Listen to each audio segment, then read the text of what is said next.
তো অলরেডি আমরা আমলকি পাড়া হয়ে গেছে। তো গাছে যে যে ছিল যে ছিল সে এখানে নিচে সেও টুকাইতেছে। আমিও বেশখানে কয়েকটা টুকাইছে, দেখেন আমার হাতের কি অবস্থা। তো এই দেখেন আমাদের আমলকি এক ব্যাগ, মানে প্রায় 1 কেজির মতো আমরা টুকাই ফেলছি, পারছি আর কি।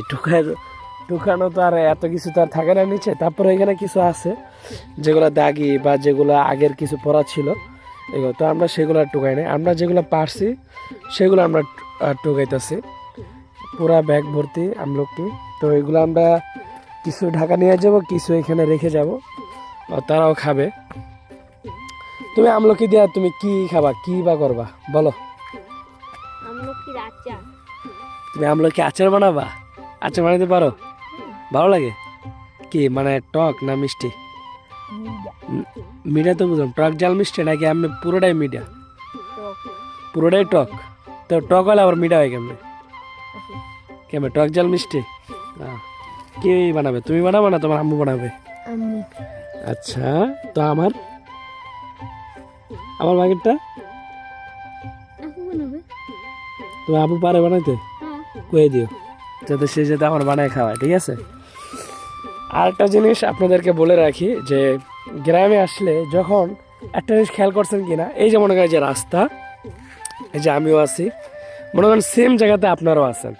যখন এই জায়গাটা দাঁড়াবেন, যখন এই যে দূরের জিনিসগুলো যখন তাকাবেন এবং ধরবেন বা দেখবেন, দেখুন কত সুন্দর দেখায়। যে এরকম মনে হয় না, যেমন আমার একসময় মনে হতো যে ওদিকে যদি যাইতে পারতাম, আবার যখন ওই জায়গাটা যাই তখন আপনার যদি আবার এই দিকে যদি তাকান তখন মনে হবে যে এই জায়গাটা অনেক সুন্দর, যদি এদিকে যদি আসতে পারতাম। এরকম কার কার মনে হয় তা অবশ্যই কমেন্ট করে জানাবেন। এই পাশটা আমরা দেখলাম যে এদিকে ধান ছিল, তো আমরা এখন এই যে এখন আমলকিগুলা একটু রাখতেছি, যেটা আপনাদের একটু বসো বসো বসো বসো, দাঁড়া দাঁড়া, হ্যাঁ। সে অনেকগুলো টুকাইতেছে, গেঞ্জি মেঞ্জি পায়জামা সব নষ্ট করে লিতেছে, আল্লাহ জানে মামি কি কয়। হয়েছে হয়েছে, আল্লাহ করা। তো আরেকটা জিনিস বলে রাখি যে দাওয়াটা তুমি ব্যাগের ভিতরে বেরোলাম, আর এদিকেও তো নাড়াগোড়া বা ধান কাটছে, নাড়াগোড়া কাটছে, এখানে একই অবস্থা। যখন আপনি আবার এদিকে যখন তাকাবেন মনে হবে এই যে দূরের গাছপালা যে কত সুন্দর দেখায়, হ্যাঁ, যে যদি ওদিকে যদি যাইতে পারতাম এরকম মনে হয় না? তো আবার যখন আপনি ওদিকে যাইবেন ওখানে দেখবেন আর ভালো লাগতেছে না, আবার এদিকে তাকাবেন যেমন এদিকে অনেক ভালো লাগতেছে, অনেক সুন্দর লাগতেছে। তো এখন আমরা এদিক দিয়ে আসছিলাম, রাস্তা দিয়ে আসছিলাম বাসা থেকে, এখন সে কোলা দিয়া নিয়ে যাবে। এই কোলা দিয়া না যাই, আও এদিক দিয়ে যাই, তাদের হইব। এখন কি আর করার, ছোট শালা ভাই, তার কথা তো রাখাই লাগে। তো তার কথা রাখতে গিয়ে এখন কোলা দেওয়া যাওয়া লাগতেছে, যাচ্ছে, জানি না কি হয়।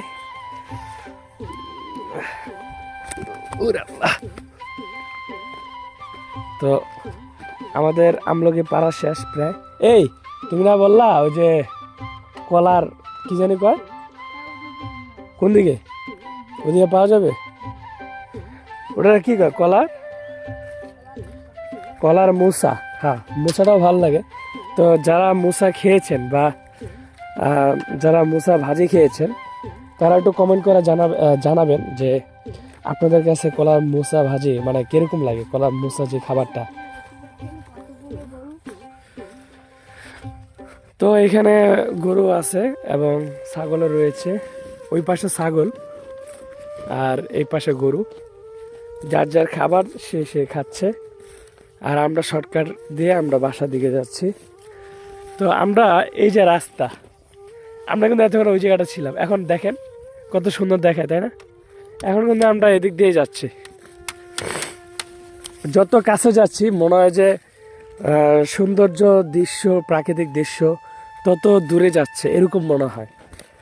তো যাই হোক, আর দেশ গ্রামে এই যে যখন এদিকে আপনার হাঁটবেন তখন এই যে ঘাসগুলো থাকে ভিজা, তো এগুলো আমি নানাবারের থেকে শিখছি, এগুলা বলা হয় নিশির, সে সাথে নিশির পরে তো ঘাসগুলা ভিজা থাকে, তখন হাঁটলে এই পা তখন ভিজে যায়, এই আর কি। আমার নানা বাড়ি যখন গেছি ছোটোবেলা অনেকবার গেছি, যা নানা বাড়ি এখন যাওয়া হয় না আমার বিবাহের পর থেকে।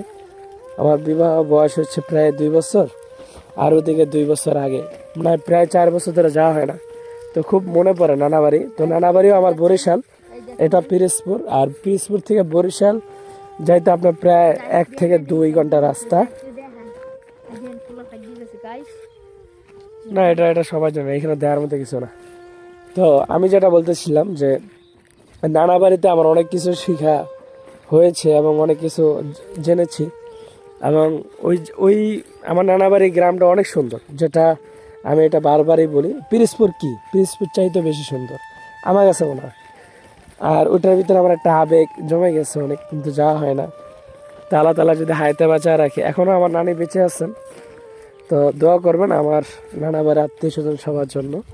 এখানে যারা আছেন তাদের জন্য দোয়া করবেন, আমিও দোয়া করি। আল্লাহ তাআলা সবাইকে নিয়ে হায়াত দারাজ দান করুক এবং সবাইকে ইমানের সহিত জীবনযাপন চলার তৌফিক দান করুক।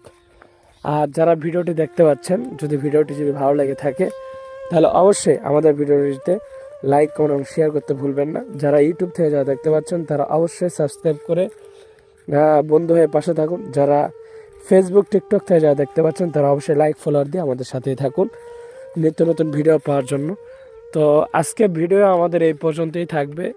সকলে সুস্থ থাকুন, ভালো থাকুন। পরবর্তীতে আবার দেখা হবে অন্য একটা ভিডিও নিয়ে।